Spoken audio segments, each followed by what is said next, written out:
அன்பு உறவுகள் அனைவருக்கும் வணக்கம். நம்ம பொதுவாக காலம் அப்படின்னு நம்ம சொல்லும்போது அது இறந்த காலம், நிகழ்காலம், எதிர்காலம் அப்படின்னு நம்ம 3 வகையாக பேசுகிறோம். உண்மையில் காலம் அப்படிங்கிறது 3 வகையாகவே தனித்தனியாக இருக்கா. அதே நேரம் நம்ம நேரத்தை ஒன்று பயன்படுத்திக்கிட்டே இருக்கோம். 1 மணி நேரம், 1 நிமிடம், 1 வினாடி அப்படிங்கிறது அடிப்படையில் ஒரு நாள், ஒரு மாதம், ஒரு வருடம் அப்படின்னு நம்ம அளவீடு செஞ்சு புரிஞ்சுக்கிறோம். இப்போ இந்த இரண்டுமே ஒன்று தானா? நாம் அளவீடு செய்யக்கூடிய இந்த நேரம் தான் காலம் அப்படிங்கிறதா, இல்லை நேரம் அப்படிங்கிறது வேற, காலம் அப்படிங்கிறது வேறையா? நேரத்திற்கும் காலத்திற்குமான அந்த இயல்பும் பண்புகளும் என்ன? இப்போ ஒரு பொருள் இல்லை ஒரு உயிர் இருக்கு. இந்த பொருளில் உயிரில் காலம் அப்படிங்கிறது என்ன, காலத்தினுடைய இயல்பு என்ன, நேரத்தினுடைய இயல்பு என்ன? இது இரண்டும் ஒரு பொருளினுடைய தோற்றத்தில் மறைவு ஒடுக்கத்திற்கும் முடிவுக்கும் இடையில் எப்படி புரிந்து கொள்வது? இப்போ நம்ம உயிரோடு இருக்கோம். நம்ம ஒரு காலத்தில் நம்ம உயிர் பிரிந்து விடுகிறது, இறந்து விடுகிறோம். அதே நேரம் ஒரு நட்சத்திரமாக இருக்கலாம், இல்லை ஒரு ஒரு அணுவாக இருக்கலாம். இது ஒரு காலகட்டத்தில் உருவாகுகிறது, ஒரு காலகட்டத்தில் அது முடிவுக்கு வருகிறது. இப்போ இந்த இடைப்பட்ட இந்த நிலையில் காலம், நேரம் அப்படிங்கிறது என்ன? இது இரண்டும் ஒரு பொருளில் எப்படி தாக்கம் செய்கிறது? அதனுடைய இயல்பையும் பண்பையும் என்ன அப்படிங்கிறத நாம் பேச போகிறோம். அப்போ இன்னைக்கு தொடர்ந்து பேச போகிறது நம்ம காலம், நேரம் பற்றி பேச போகிறோம். தொடர்ந்து பேசலாம். பொதுவாக காலம், நேரம் அப்படிங்கிற இந்த இரண்டும் ஒரு பொருளில், ஒரு உயிரினத்தில் அதனுடைய தன்மை, பண்புகள் எப்படி இருக்கு? ஒரு பொருளுக்கு வெளியில் காலம் அப்படிங்கிறது என்ன, ஒரு பொருளுக்கு உள்ள காலம் அப்படிங்கிறது என்ன? இந்த இரண்டையும் நாம் 2 விதமாக பேச முடியும். ஒன்று அறிவியல் பூர்வமாக பேசுவது, இன்னொன்று தத்துவார்த்தமான மரபின் கீழே பேசுவது, தத்துவத்தின் அடிப்படையில் பேசுவது. தத்துவத்தின் அடிப்படையில் காலம், நேரம் அப்படிங்கிற இந்த இரண்டும் ஒன்று தானா, இல்லை வேற வேறையா? நாம் காலத்தை இறந்த காலம், நிகழ்காலம், எதிர்காலம் அப்படின்னு 3 வகையாக பேசுகிறோம். உண்மையில் காலம் 3 வகையாக தனித்தனியாகத்தான் இருக்கா. இந்த காலம் அப்படிங்கிறது என்ன அப்படிங்கிறத நாம் பேச போகிறோம். முதல்ல காலம் என்பது ஒரு கட்டமைப்பு விதிகளில் ஒரு பகுதி தான் காலம் அப்படிங்கிறது. இந்த கட்டமைப்பு விதிகள் தான் ஒரு பொருளினுடைய தொடக்கத்திற்கும் முடிவுக்கும் காரணமாக இருக்குது. அதாவது ஒரு பொருள் உருவாகுவதற்கும் ஒரு பொருள் இறுதி நிலையில் முடிவதற்கும் காரணமாக இருப்பது இந்த கட்டமைப்பு விதி. இந்த கட்டமைப்பு விதியில் ஒரு நிலைதான் காலம் என்பது. இந்த கட்டமைப்பு விதி தொடர்ந்து ஒரு வளர்ச்சியும் முதிர்ச்சியும் உருவாகிக்கிட்டே இருக்கு. இந்த வளர்ச்சியும் முதிர்ச்சியும் தான் நாம் ஒரு பொருளை பார்க்க முடியுது. இப்போ இந்த கட்டமைப்பு விதி ஒரு பொருளுக்கு, அதாவது ஒரு உயிரினம் இல்லை ஒரு பொருளுக்கு ஒரு இயல்பை, ஒரு வடிவத்தை கொடுக்குது. அதே நேரம் ஒரு தகவமைப்பு, அந்த பொருள்களுடைய உள் அமைப்புகளுக்குள்ள என்னென்ன இருக்கணும் அப்படிங்கிறதும், அதனுடைய தன்மை எப்படி இருக்கணும் அப்படிங்கிற அந்த தகவமைப்பும், வெளியமைப்பு எப்படி இருக்கணும் அப்படிங்கிற அந்த தகவமைப்பையும் இந்த கட்டமைப்பு விதிகள் தான் உருவாக்குகிறது. அதே நேரம் அந்த பொருள் எப்படி இயங்கணும் அப்படிங்கிறதையும், அதில் என்ன பண்புகள் இருக்கணும் அப்படிங்கிறதையும் அந்த கட்டமைப்பு விதிகள் தான் முடிவு செய்யுது. அதனால தான் இங்கே ஒவ்வொரு பொருளுக்கும் ஒவ்வொரு தனித்துவமான காலம் அப்படிங்கிறது இருக்குது, நேரம் அப்படிங்கிறதும் இருக்குது. அந்த கட்டமைப்பு விதிகளில் காலம் அப்படிங்கிறது என்ன, அது தத்துவம் எப்படி பேசுகிறது அப்படிங்கிறது. தத்துவத்தில் மாயை அப்படிங்கிறது ரொம்ப முக்கியமான ஒன்று. மாயை தான் எல்லா பொருள்களுக்குமான அடிப்படையானது. இந்த மாயையை கிரியை, ஞானம், இச்சை, இந்த 3 தன்மையை வச்சு இதுதான், இதனுடைய அடிப்படையில் தான் ஒரு மிகப்பெரிய ஒரு கட்டமைப்பு விதிகள் உருவாகுகிறது. அதாவது மாயை என்பது ஒரு அடிப்படை கட்டமைப்பு விதிக்கு உருவாகுவது காரணமாக இருக்கு. இந்த இதில் காலம், நியதி, கலை, வித்தை, அராகம், இந்த 5 நிலைகள் தான் ஒரு பொருளுக்கு ஒரு இயல்பை, ஒரு வடிவத்தை, ஒரு தகவமைப்பை, இயக்கத்தை தீர்மானிக்கிறது அப்படின்னு நம்ம சொன்னோம். இந்த 5ம் சேர்ந்தது தான் புருடன் அப்படிங்கிறது. இந்த காலம், நியதி, கலை, வித்தை, அராகம், புருடன், இந்த 6ம் தான் ஒரு பொருளினுடைய கட்டமைப்பு விதியாக இருக்கு. இந்த கட்டமைப்பு விதி தான் பொருளினுடைய தொடக்கத்திற்கும் முடிவுக்கும் காரணமாக இருக்குது. அதில் ஏற்படக்கூடிய அந்த வளர்ச்சியும் முதிர்ச்சியும் தான் நம்மளால் காலம் அப்படிங்கிறத ஒன்று நம்ம புரிஞ்சுக்க முடிகிறது. இப்போ நமக்கு அடிப்படையில் இறந்த காலம் அப்படின்னு ஒன்று, நிகழ்காலம் அப்படின்னு ஒன்று, எதிர்காலம் அப்படின்னு 3 வகையாக நம்ம பேசிக்கிட்டு இருக்கோம். உண்மையில் காலம் அப்படிங்கிறது 3 வகையாக இருக்கா அப்படின்னா, இது கட்டமைப்பு விதிகளில் நடைபெறக்கூடிய அந்த வளர்ச்சியும் முதிர்ச்சியும் புதிதாக உருவாகுவதால் நமக்கு இந்த 3 வகையாக புரிந்து கொள்ளப்படுகிறது. உண்மையில் இதனுடைய தொடக்கம், முடிவு இதுக்கு இடையில் ஒரு கட்டமைப்பு விதி தொடர்ந்து ஒரு வளர்ச்சியும் முதிர்ச்சியும் நடந்துக்கிட்டே இருக்கு. தொடக்கத்துல இருந்து முடிவை நோக்கி ஒரு வளர்ச்சியும் முதிர்ச்சியும் அந்த கட்டமைப்பு விதியில் நடப்பதால் நமக்கு 3 காலம் அப்படின்னு இருக்கிறதா நமக்கு தெரிகிறது. ஆனா உண்மையில் நிகழ்காலம் என்பது மட்டும்தான் உண்மை. ஒரு வளர்ச்சியும் முதிர்ச்சியும் ஒரு கட்டமைப்பு விதிக்குள் நடப்பதால் நமக்கு இப்படி பேசப்படுகிறது.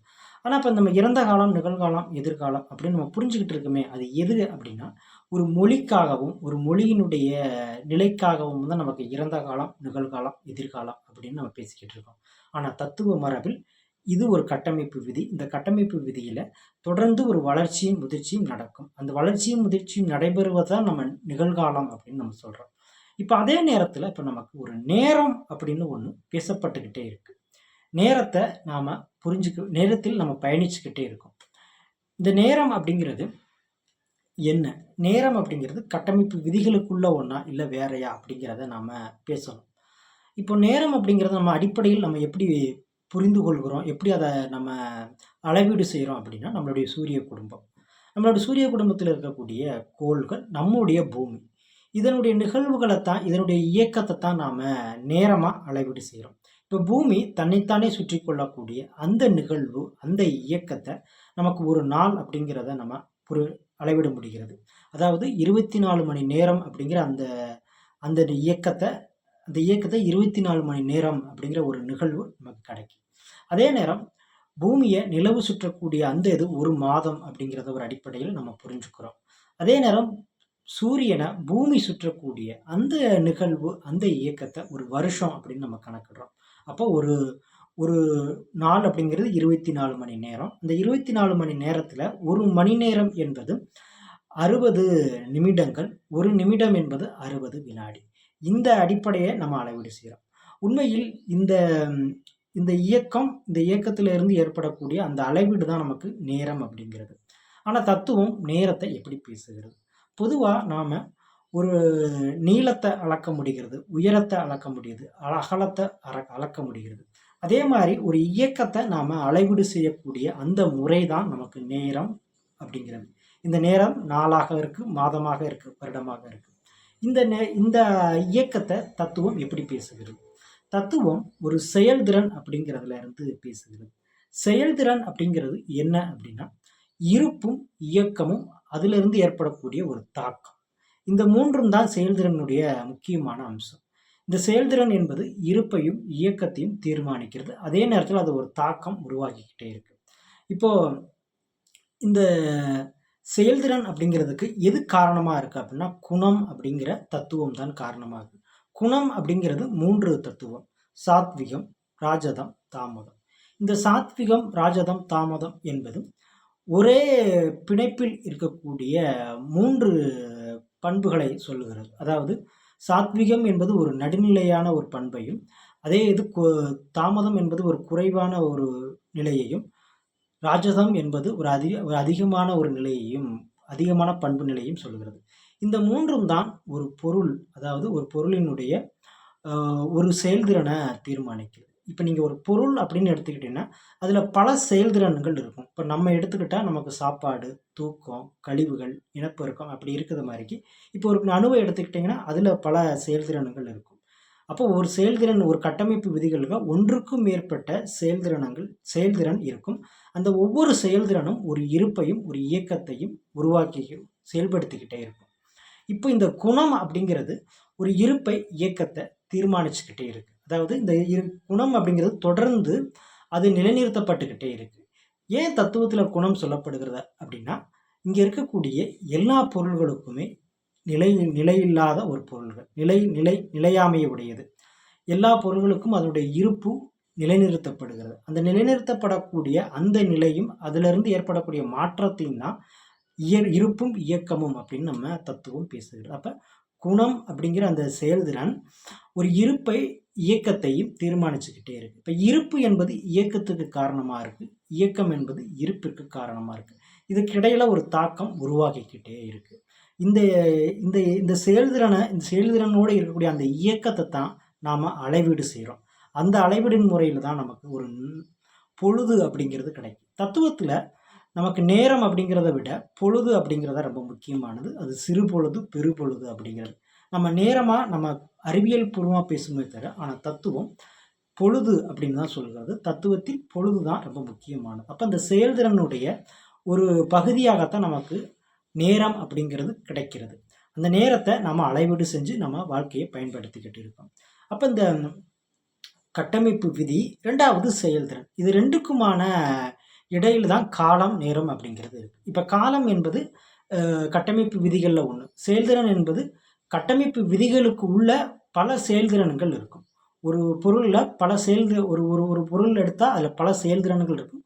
ஒவ்வொன்றும் ஒவ்வொரு இருப்பையும் இயக்கத்தையும் வெளிப்படுத்தும். இந்த இருப்பும் இயக்கமும் வெளிப்படக்கூடிய அடிப்படையில் தான் நமக்கு நேரம் அப்படிங்கிறது கிடைக்கிறது. அப்போ உண்மையில் காலம் என்பது வேறு, நேரம் என்பது வேறு. இந்த 2க்குமே வித்தியாசம் உண்டு, வேறுபாடுகள் உண்டு. இந்த காணொளியில் நம்ம பேசிய இந்த காலம், நேரம் அப்படிங்கிறது உங்களுக்கு எல்லாருக்கும் பிடிச்சிருந்தா லைக் பண்ணுங்க, ஷேர் பண்ணுங்க. என்றும் உங்கள் பேராதரவோடு என் பயணம் தொடரும். நன்றி, வணக்கம்.